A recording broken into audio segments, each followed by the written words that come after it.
Hi hello dears, నేను ఇక్కడ గుత్తి వంకాయ కూర చేద్దాం అనుకుంటున్నాను. అంటే ఇది గుత్తి వంకాయ కాదు, ఇది స్టఫ్డ్ వంకాయ అనమాట. గుత్తి వంకాయ వేరే, అది వేరే చూపిస్తాను మళ్ళీ. ఇది స్టఫ్డ్ కూర అనమాట. వంకాయ పొడి పెట్టి, ఇది కూర పొడి పెట్టి వంకాయ స్టఫ్ చేసుకునే కూర. దానికోసం నేను తీసుకున్నాను 1 టేబుల్ స్పూన్తో ఇక్కడ నువ్వులు తీసుకున్నాను, 1 టేబుల్ స్పూను శనగపప్పు తీసుకున్నాను, పచ్చి శనగపప్పు, 1 టేబుల్ స్పూను మినపప్పు తీసుకున్నా, చిటికెడు మెంతులు, కొంచెం జీలకర్ర. తర్వాత ఇది ఒక 2 టేబుల్ స్పూన్స్, ఇది ఒక 1/3 కప్పు, 3/4 కప్, ఇది 1/3 కప్పు. ఇక్కడ పీనట్స్ తీసుకున్నాను, వేరుశనగ పప్పులు, కొంచెం ఇంగువ, తర్వాత కొంచెం ఎండుమిరపకాయలు. మీకు చూపిస్తాను, వేయించేటప్పుడు చూపిస్తాను ఇవన్నీ. పెనం బాగా వేడెక్కింది. ఇప్పుడు ఇందులో ముందు ఈ వేరుశనగ పప్పులు వేసేస్తున్నాను.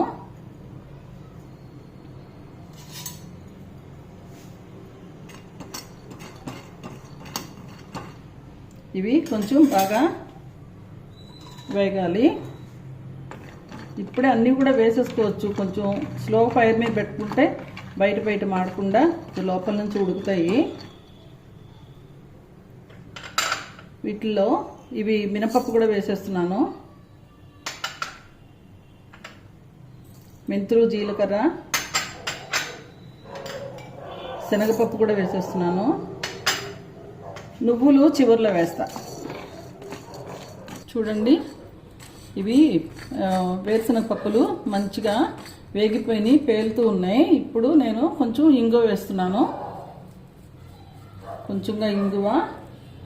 తర్వాత ఇప్పుడు నువ్వులు వేసేసుకోవాలి. నువ్వులు చాలా త్వరగా వేగిపోతాయి కదా, అందుకని ఇప్పుడు మంట కట్టేశాను. నువ్వులు చాలా త్వరగా వేడి మీదే వేగిపోతాయి. ఈ నువ్వులతో పాటు ఒక 10 ఎండుమిరపకాయలు వేసుకుంటున్నాను. దీనికి నూరేటప్పుడు చూసి ఒక 2 తగ్గించుకోవటం ఏదో చేయొచ్చు. ముందే కొంచెం ఇది వేడి చూపిస్తే చాలు. చూడండి, నువ్వులు కూడా మంచిగా వేగిపోయినాయి. ఈ నువ్వులు ఎప్పుడు కూడా లాస్ట్లో వేసుకోవాలన్నమాట. ఇప్పుడు మిగతా పప్పులన్నీ కూడా చాలా చక్కగా వేగిపోయినాయి. పొయ్యి కూడా కట్టేశాను. ఇప్పుడు ఈ వేడి మీద కొంచెం ఈ మిరపకాయలు కొంచెం వేడి ఉంటే చాలు, లేకపోతే మరీ సాగిపోయినట్టు ఉంటాయి కదా, అందుకని ఇప్పుడు దీన్ని పొడి కొట్టి చూపిస్తా. చూడండి, ఇప్పుడు వంకాయలన్నీ కూడా కట్ చేసి పెట్టుకున్నాను స్టఫ్ చేయటానికి. ఇట్లాగా నేను ముచ్చకలు తీసేసి ఇది పిల్లలకంత ఇష్టం ఉండదు కొంచెం అట్లాగా, అందుకని తీసేస్తాను ఎప్పుడు కూడా. ఇది ఇట్లాగా ఈ లోపల ఏం పుచ్చులు లేకుండా చూసుకోవాలి మంచిగా. చూడండి ఎంత చక్కగా లేతగా ఉన్నాయో కాయలు. అట్లా ఉండాలి, పుచ్చులు ఉండకూడదు. చాలా జాగ్రత్తగా చూసుకోవాలి వంకాయలు. కొంచెం డీప్గా కట్ చేసుకున్నా పర్వాలేదు, అప్పటితో సీల్ అయిపోతుంది. ఇప్పుడు వీటిల్లో స్టఫ్ చేసుకుని చూపిస్తాను. పొయ్యి మీద ప్యాన్ పెట్టాను. చూడండి, ప్యాన్ పెట్టాను. ఇందులో ఎక్కువ కొంచెం ఒక 5-6 టేబుల్ స్పూన్స్ ఆయిల్ వేసుకోవాలి.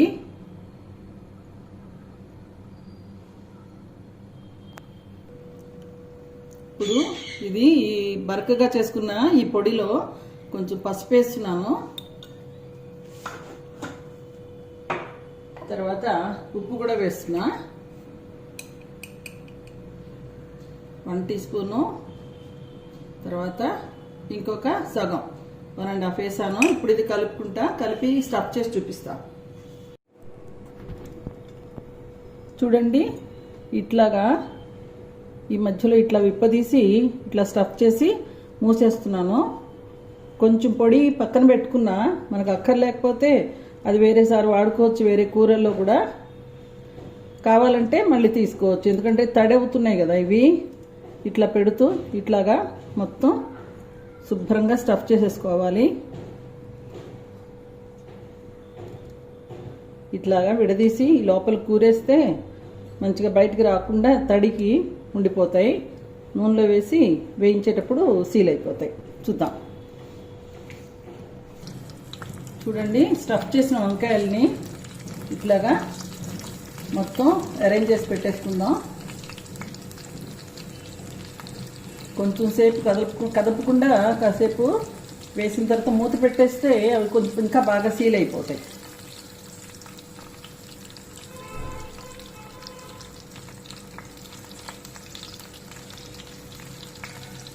దీనికి నేను ఒక 6 టేబుల్ స్పూన్స్ ఆయిల్ వేసాను, ఎందుకంటే వంకాయలు దాంట్లోనే ఉడకాలి.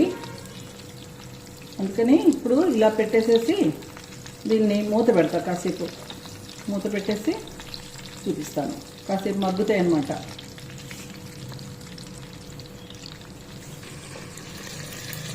ఒక 3 మినిట్స్ అయింది. చూడండి, ఇది ఇదిగో ఆ పక్కన మగ్గింది కదా. కొంచెం ఇట్లా రోల్ చేసుకుంటా ఉంటే ఇవి మంచిగా అవుతాయి. వీటిని రోల్ చేయాలి ఇట్లాగా.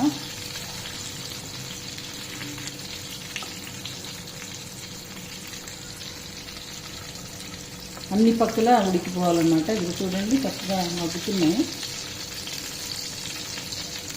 మూత పెడితే కొంచెం చక్కగా వంకాయలు దీంతో పాటు చక్కగా ఉడికిపోతాయి అన్నమాట. తప్పకుండా చేసుకోండి, చాలా బాగుంటుంది. ఈ కూర పొడి మనం ముందు కూడా చేసుకోవచ్చు. ఇప్పుడు మీకు చూపించాలని చేస్తున్నాను, కానీ లేకపోతే మనం ముందే దాన్ని కొంచెం అంటే మరీ నెలల తరబడి ఉంచుకుంటే ఫ్రెష్నెస్ ఉండదు. ఒక వారానికి ఒకసారి అట్లా చేసుకుంటే చాలా బాగుంటుంది. వంకాయలు కూడా కలర్ మారకుండా ఎలా ఉన్నాయి చూడండి. ఉప్పు నీళ్ళల్లో ఎప్పుడు వంకాయలు కానీ అరటికాయలు కానీ ఇవన్నీ కూడా మళ్ళీ అరటి పువ్వు ఇట్లాంటివన్నీ కూడా అంటే అంటే అవి ఒకలాగా నల్లగా కారపడతాయి కదా. ఆ కారపడతాయి అంటారు కదా. అట్లాగా అవే వాటిని మనం కొంచెం ఉప్పు నీళ్ళలో వేసుకుంటే బాగుంటుంది. ఇవన్నీ కూడా టర్న్ చేసేసి కొంచెం ఓపిక్గా చేసుకోవాలి. స్లో ఫైర్ మీద చేసుకుంటే ఇవి చాలా చాలా టేస్టీగా ఉంటుంది, యమ్మీగా ఉంటుంది. కొంచెం నిలవ కూడా ఉంటాయి. పప్పులన్నీ వేయించి పెట్టాం కదా, పప్పులన్నీ వేయించి పెట్టుకున్నాము, మిరపకాయలు వేయించాము, వంకాయలు బాగా మగ్గిపోతాయి. ఇవి చక్కగా డ్రైగా ఉంటాయి. పప్పుచారు కానీ మామూలు చారు కానీ లేకపోతే మజ్జిగ చారు కానీ ఇట్లాంటి వాటితోటి ఈ కాంబినేషను చాలా బాగుంటుంది.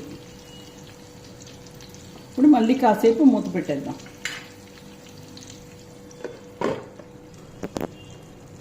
ఒక 2 మినిట్స్ అయింది.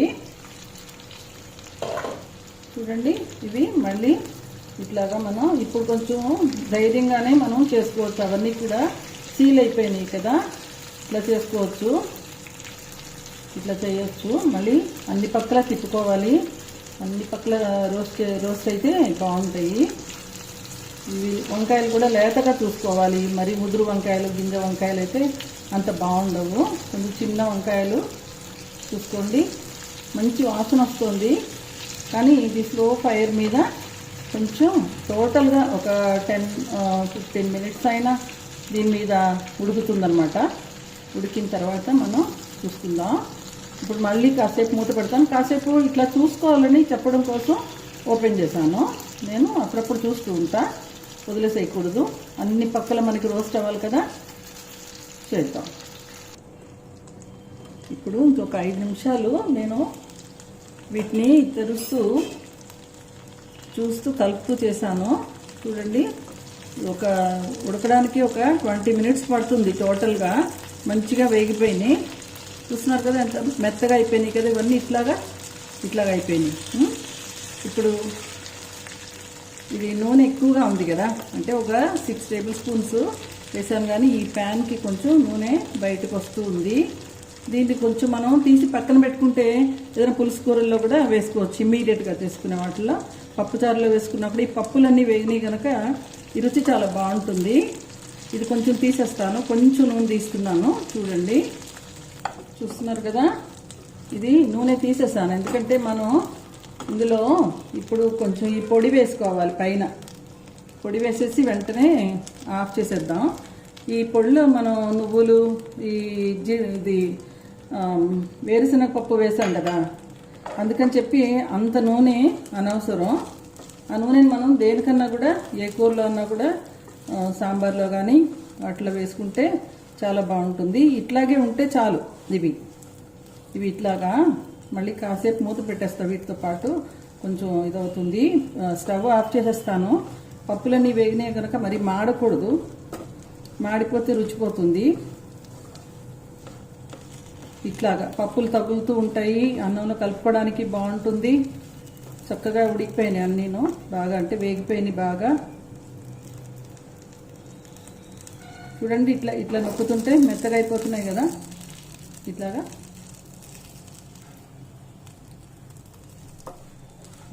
ఈ పప్పులన్నీ దీంతో పాటు బ్లెండ్ అయ్యేటట్టు మనం కాసేపు మూత పెట్టుకుందాము. ఇంత నూనె తీసాను నేను, ఒక 2 టేబుల్ స్పూన్స్ ఆయిల్. దాన్ని వేరే వాటికి దేనికన్నా వాడుకోవచ్చు. ఇప్పుడు ఇది అయిపోయినట్టే. కూర చాలా చాలా బాగుంటుంది, చక్కగా చేసుకోవచ్చు. ఇది స్టఫ్డ్ బ్రింజాల్, స్టఫ్డ్ వంకాయ పప్పులతో చాలా టేస్టీగా ఉంటుంది కూర. దీన్ని కాసేపు మూత పెట్టేయాలి తప్పనిసరిగా. ఏ కూర అయినా సరే స్టవ్ ఆఫ్ చేసిన తర్వాత కాసేపు మూత పెట్టేస్తే అది చక్కగా సెట్ అవుతుందన్నమాట. సెట్ అవ్వాలి. ఓకే, చూపిస్తాను. చూడండి ఎంత బాగున్నాయో. స్టఫ్డ్ బ్రింజాల్ పప్పులు వేయించి స్టఫ్ చేసినవి ఎంత బాగున్నాయో, చాలా చక్కగా ఉన్నాయి. ఇవి లేత వంకాయలు తీసుకోండి. తర్వాత పప్పుల్ని చక్కగా దోరగా మాడిపోకుండా కొంచెం టైం ఇచ్చి వేయించుకోండి. వంకాయలు స్టఫ్ చేసిన తర్వాత కూడా వాటికి టైం ఇచ్చి కొంచెం నెమ్మదిగా రోల్ చేసుకుంటూ చేస్తే ఈ కూర చాలా బ్రహ్మాండంగా ఉంటుంది. కూరలో అన్నంలో కూడా కలుపుకోవచ్చు, వీటిని చపాతీల్లో తినొచ్చు. తర్వాత చాలా బాగుంటుంది సైడ్ డిష్గా. ఎవరైనా వచ్చినప్పుడు స్పెషల్గా పెట్టడానికి, మనకి పిల్లలకు కూడా ఇట్లాంటి పప్పులు అవి ఉంటే చాలా ఆరోగ్యకరం కూడా కదా. ఇలాగా చేసుకోండి. Thank you very much. Thanks for watching.